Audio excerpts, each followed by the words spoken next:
नमस्कार स्टूडेंट्स, कैसे हैं आप सभी।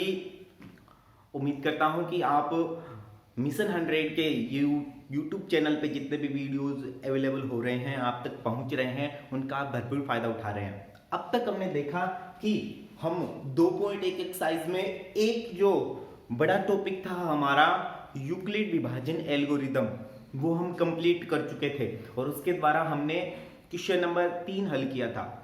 अब उसी टॉपिक पे एक क्वेश्चन है, वो हम नेक्स्ट हल करने वाले हैं। आपका जो क्वेश्चन है वो है 2.1 एक्सरसाइज का क्वेश्चन नंबर 5। हमने 4 हल किया था, चौथे के 5-6 पार्ट थे। अब मैं आपको क्वेश्चन करवा रहा हूं क्वेश्चन नंबर 5। क्वेश्चन नंबर 5 ऐसे है, क्या क्वेश्चन है? 408 और 1032 का HCF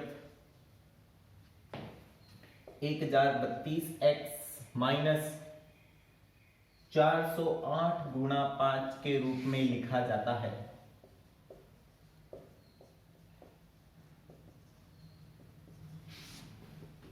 तो x का मान ज्ञात करो, ये हमारा क्वेश्चन है। अब आपको लगेगा कि ये क्या दे दिया, x हो गया, इतना बड़ा सवाल हो गया। बड़ा ही सिंपल सा सवाल रहने वाला है, बस इसने केवल x के रूप में ये जो क्वेश्चन है वो हमें दे दिया। सबसे पहले हम यही चलते हैं, यहां से हमने क्या डिसाइड कर लिया, बड़ी संख्या a होती है तो a हो गया 1032, छोटी संख्या b होती है, b हो गया 408। हमारे पास a और b का मान आ गया। यूक्लिड विभाजन एल्गोरिदम लगाएंगे हम।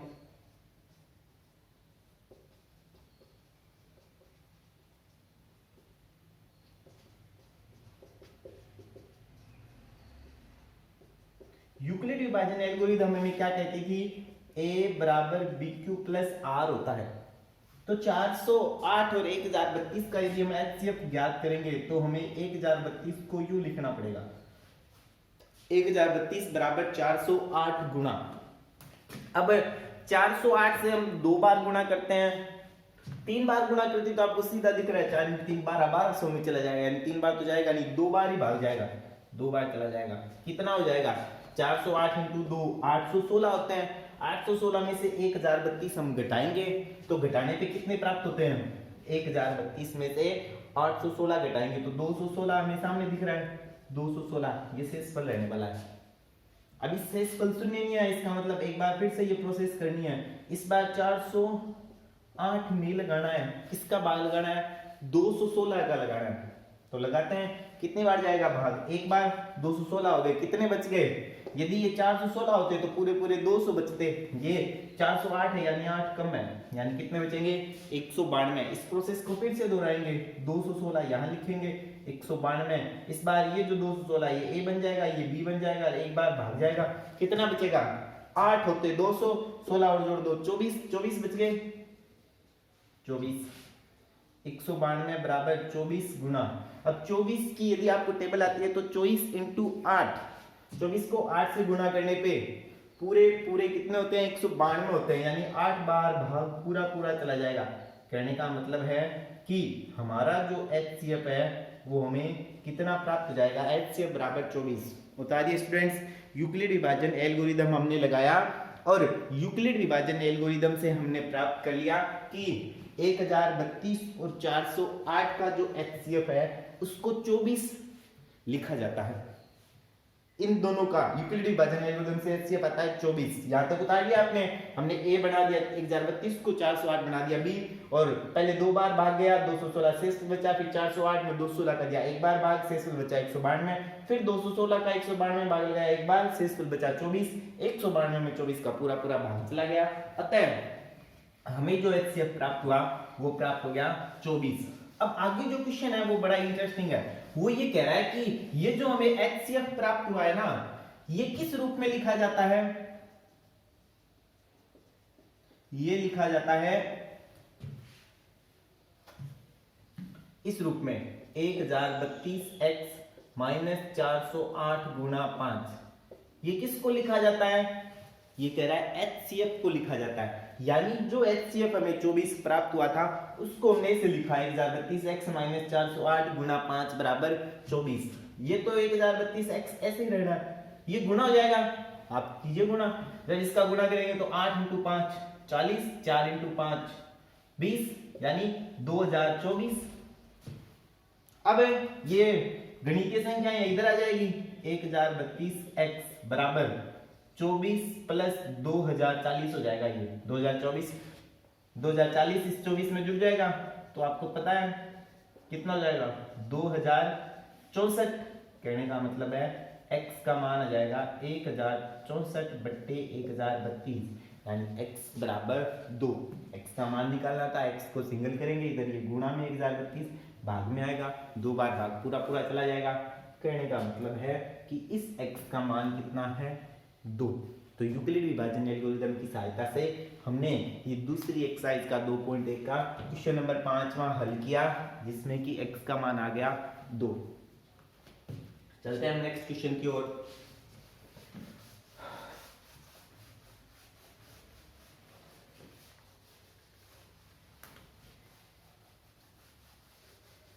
अब हम ऐसे क्वेश्चन की ओर चलेंगे जो कि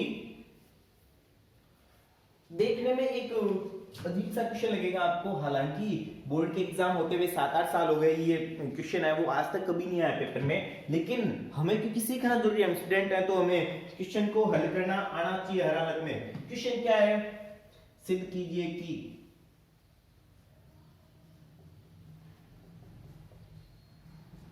कोई भी धनात्मक विषम पूर्णांक 6q + 1, 6q + 3, 6q + 5 के रूप में लिखा जा सकता है। ये हमारा प्रश्न है। आप जब इस प्रश्न को पढ़ोगे तब ही आपको थोड़ा सा पढ़ने में अजीब सा लगेगा कि ये क्या क्वेश्चन है। क्वेश्चन हमें कह रहा है कि सिद्ध कीजिए कि कोई भी धनात्मक विषम पूर्णांक किस रूप का होता है, 6q + 1, 6q + 3, 6q + 5 के रूप का होता है। इसमें 2 बातें विशेष इंपॉर्टेंट है नोट करने वाली। एक तो विषम, विषम आपको पता है वे संख्याएं जिनमें 2 का पूरा भाग नहीं जाता, जैसे कि 1, 3, 5, 7, 9, आपने नोट किया एक तो विषम। इसके साथ साथ आपने ये भी नोट किया होगा कि a = bq + r के रूप का यदि है तो ये bq + r, r है, ये r विषम है, ये 1, ये r है विषम 3, ये r है विषम यानी 5। हल करते हैं हम इसका। हल करने से पहले आपको ये एक बात विशेष बता दूं कि यदि हम इसकी तुलना bq + r से करें तो q की जगह तो q बैठा है, b की जगह क्या बैठा है 6 बैठा है, यानी इस क्वेश्चन में b का मान है वो कितना है 6 है। अब आइए हम विचार करते हैं पहले।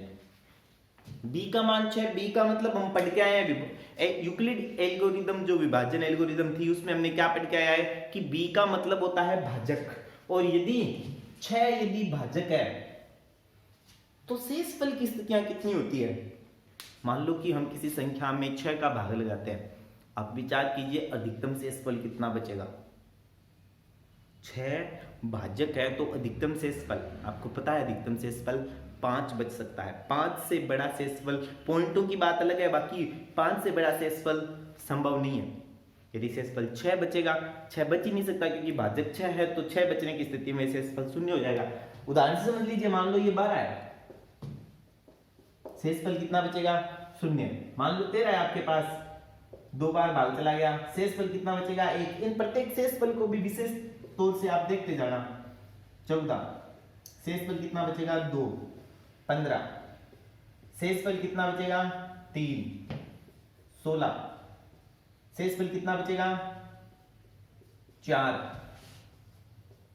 17, शेषफल कितना बचेगा 5 और 18। अधिकतम 5 बच गया ना।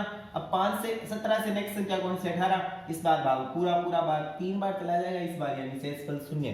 कहने का मतलब है कि यदि भाजक कितना है 6 तो शेषफल का अधिकतम मान कितना होता है अधिकतम मान 5 होता है, यानी उससे एक कम जितनी बड़ी संख्या है भाजक की उससे एक कम जो संख्या होती है वह क्या रह सकता है, हमारा संभावित शेषफल रह सकता है। अधिकतम शेषफल उतना ही रहेगा, उससे बड़ा शेषफल रह नहीं सकता।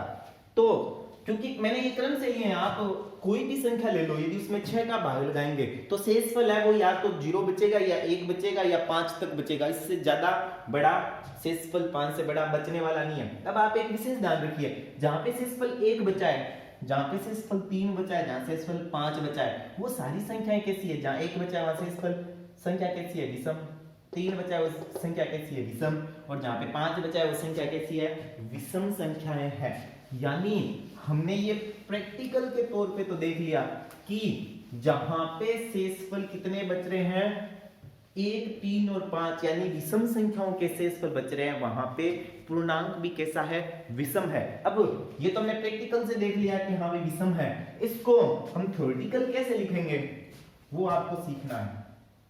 तो हल लिखा रहा हूं मैं इसका, माना वह धनात्मक पूर्णांक बराबर a। हमने इसको a मान लिया, आप इसको x भी मान सकते हो। a मैंने इसलिए माना है क्योंकि यूक्लिड विभाजन एल्गोरिदम में a ही धनात्मक पूर्णांक होता है। आप इसको x मानोगे तो भी कोई दिक्कत नहीं आने वाली है। यूक्लिड विभाजन एल्गोरिदम से तुलना करें हम, यूक्लिड विभाजन एल्गोरिथम से तुलना करने पर यदि हम इस सवाल की तुलना यूक्लिड विभाजन एल्गोरिदम से कर दें, a बराबर बी क्यू प्लस आर की तुलना किससे कर दें, 6q प्लस 1, 6q प्लस 3 और 6q प्लस 5 से करें तो b का मान कितना होता है, 6। यदि b बराबर 6 हो तो शेषफल की स्थितियां कितनी होती है, बराबर 0, 1, 2, 3, 4, 5 संभव है। शेषफल की स्थितियां क्या होगी, 5 तक की संभव है, या तो 0 बचेगी या 1 बचेगी या 2 बचेगी या 3 बचेगी या 4 बचेगी या 5 बचेगी। यानी शेषफल का मान सदैव क्या होता है, 6 से छोटा होता है। जहां भी b का मान 6 है तो शेषफल का मान क्या होगा, 6 से छोटा होगा। अब हम बात करते हैं बारी बारी से इसकी, टोटल 0 से लेकर 5 तक यानी 6 स्थितियां, इन सभी स्थितियों को यहां हम लिख लेंगे। प्रथम स्थिति, प्रथम स्थिति से विषम पूर्णांक कितना था, a बराबर b का मान कितना है, 6q प्लस पहली स्थिति में जो शेषफल है वो कितना है, 0, 6q प्लस 0। और हमने देखा था कि जहां शेषफल 0 बचता था वो कैसा पूर्णांक था, हमने देखा कि वो पूर्णांक था समपूर्णांक। द्वितीय स्थिति,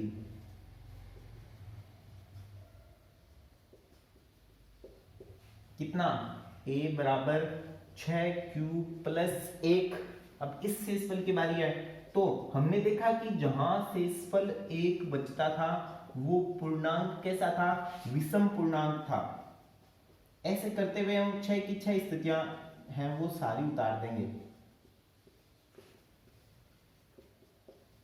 ये कैसा हो जाएगा, एक समपूर्णांक होगा। चतुर्थ स्थिति,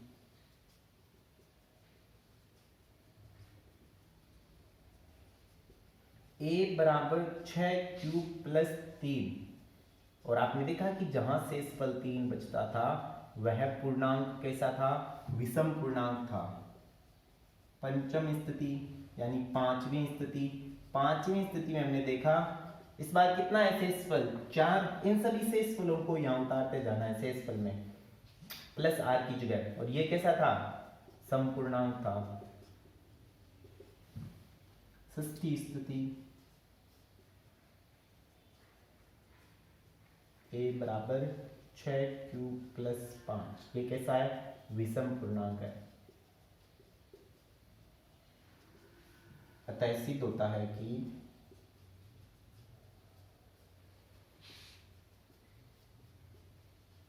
किसी भी संख्या का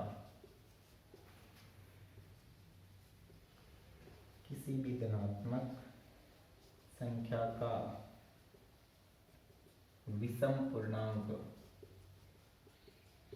किस रूप का होता है? या तो होता है 6q प्लस 1, या होता है 6q प्लस 3, या होता है 6q प्लस 5 के रूप का होता है। तो बड़ा ही सरल सा सवाल था। हमने स्थितियां निकाली। शेषफल की स्थितियां हमें कितनी प्राप्त हुई? 0 से लेके 5 तक की इसकी शेषफल की स्थितियां थी।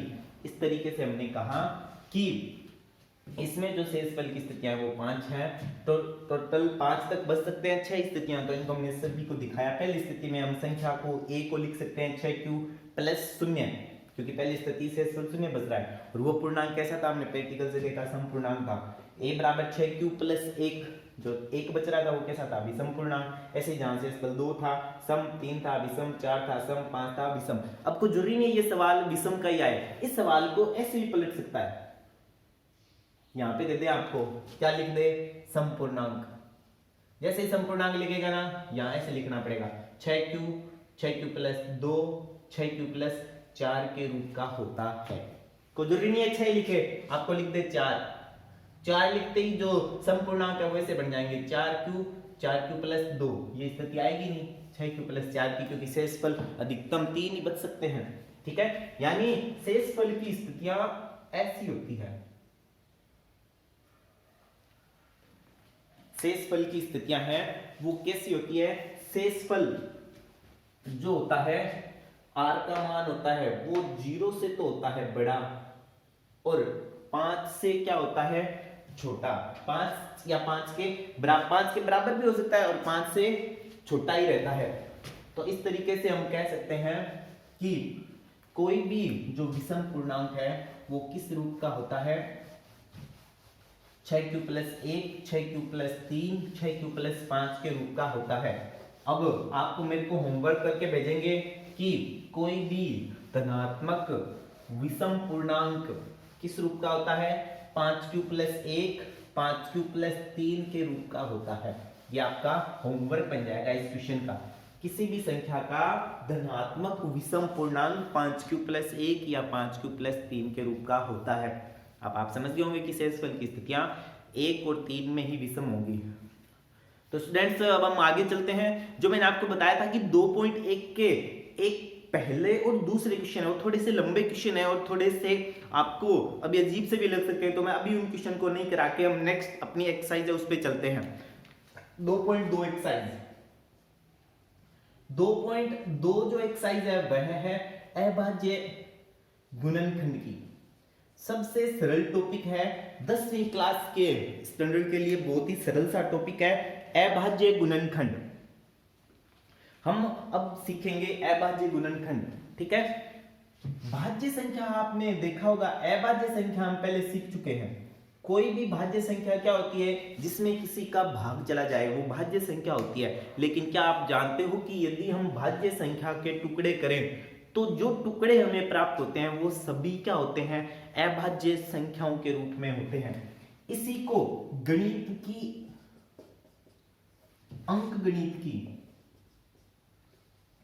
अंकगणित की आधारभूत प्रमेय कहा जाता है। इसी को क्या कहते हैं? अंकगणित की आधारभूत प्रमेय कहते हैं। 2.1 एक्सरसाइज शुरू करने से पहले हम क्या सीखेंगे? ये अंकगणित की आधारभूत प्रमेय जो मैंने अभी बोली उसी को अंकगणित की आधारभूत प्रमेय कहते हैं। मेरे साथ साथ आप लिखिएगा, किसी भी भाज्य संख्या को अभाज्य संख्याओं के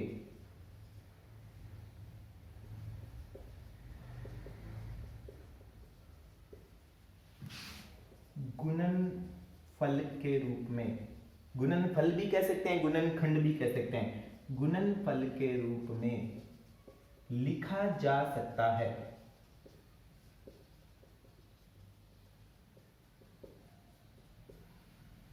यह गुणनखंड या गुणनफल एक ही बात है। मैंने एक जगह फल लिखा है, एक जगह गुणनखंड लिखा है। आप समझ जाना कि फल भी लिख सकते हैं और खंड भी लिख सकते हैं। यह गुणनखंड अद्वितीय होता है, बिना क्रम के अद्वितीय होता है।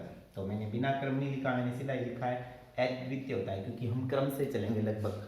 तो ये जो गुणनखंड हम करेंगे वो अद्वितीय होता है। कहना क्या चाह रहा है, ये कहना चाह रहा है कि कोई भी भाज्य संख्या यदि हम उसके टुकड़े करेंगे ना, तो जो भी टुकड़े प्राप्त होंगे ना वो कैसे होंगे, एक भाज्य संख्या के रूप में प्राप्त होंगे। यह अद्वितीय होता है, यानी एक भाज्य संख्या का जो भी गुणनखंड आएगा, अभाज्य गुणनखंड, वो एक ही प्रकार का होता है। क्रम में हम जो है वो आगे पीछे कर सकते हैं संख्याओं का क्रम, लेकिन वो होता अद्वितीय होता है। मैंने ये यहाँ पे नहीं लिखा कि क्रम है बिना क्रम के, क्योंकि हम क्रम से ही लिख के चलेंगे। वैसे प्रमेय ये कहती है कि बिना क्रम के अद्वितीय होता है, यानी उनका क्रम है वो कुछ भी हो सकता है। बड़ी संख्या पहले ले ले, छोटी संख्या बाद में ले ले, लेकिन हम छोटी संख्या से ही बड़ी संख्या की ओर में गुणनखंड के रूप में चलेंगे। तो ये अंकगणित की आधारभूत प्रमेय है। मेरे साथ आप एक बार फिर से दोहराइए, किसी भी भाज्य संख्या को अभाज्य संख्याओं के गुणनफल के रूप में लिखा जा सकता है।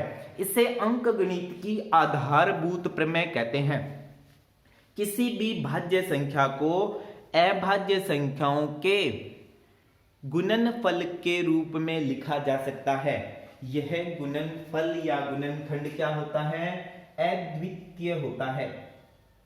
यह गुणनफल या गुणनखंड अद्वितीय होता है। किसी भी भाज्य संख्या को अभाज्य संख्याओं के गुणनफल के रूप में लिखा जा सकता है। यह गुणनखंड या गुणनफल अद्वितीय होता है। चलो स्टूडेंट्स, इस अंकगणित की आधारभूत प्रमेय को हम समझने का प्रयास करते हैं। जब हम इसके क्वेश्चन करेंगे ना, तो आप कहोगे कि सर ये तो बड़ी सिंपल सी ही थी थ्योरम या प्रमेय। 2.2 का पहला जो प्रश्न है वो सिंपल सा ही प्रश्न है। वो कह रहा है अभाज्य गुणनखंड ज्ञात कीजिए। पहला प्रश्न यही है।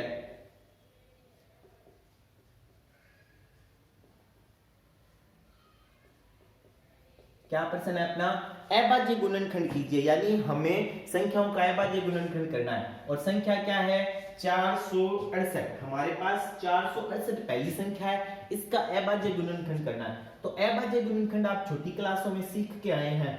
जी हाँ, बिल्कुल वही तरीका है।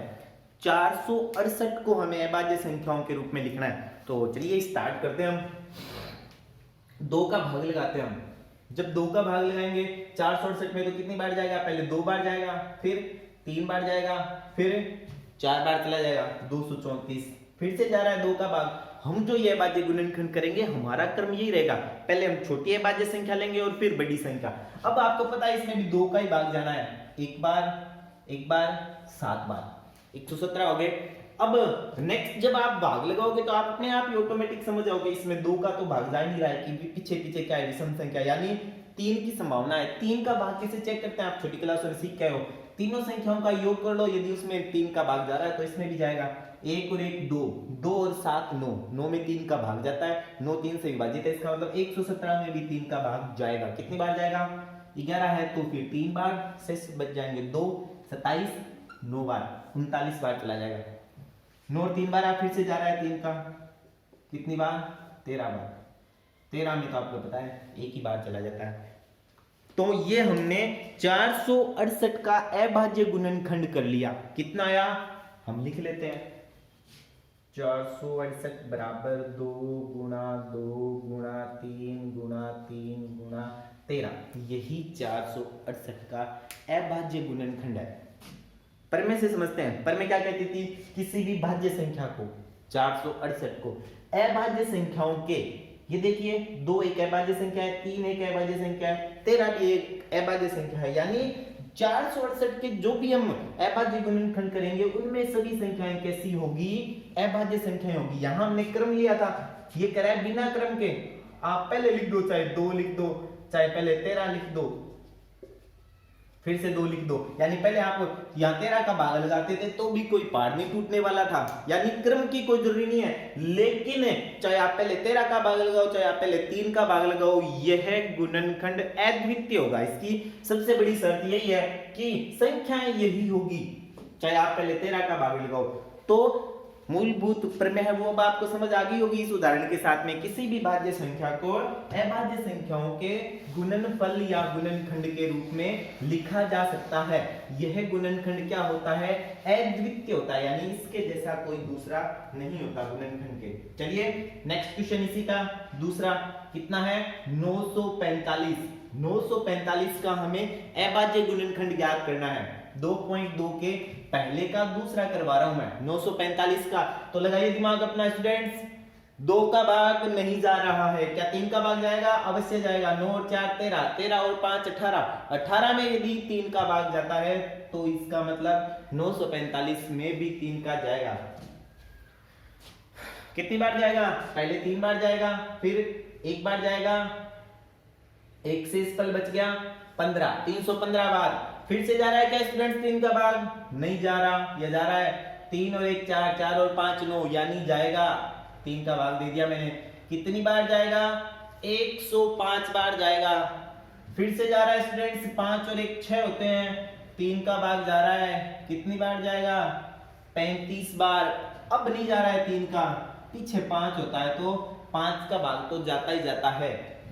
अब 7 का जाएगा। एक कहने का मतलब है 945 का अभाज्य गुणनखंड जो कि अद्वितीय अभाज्य गुणनखंड है। कितना हुआ?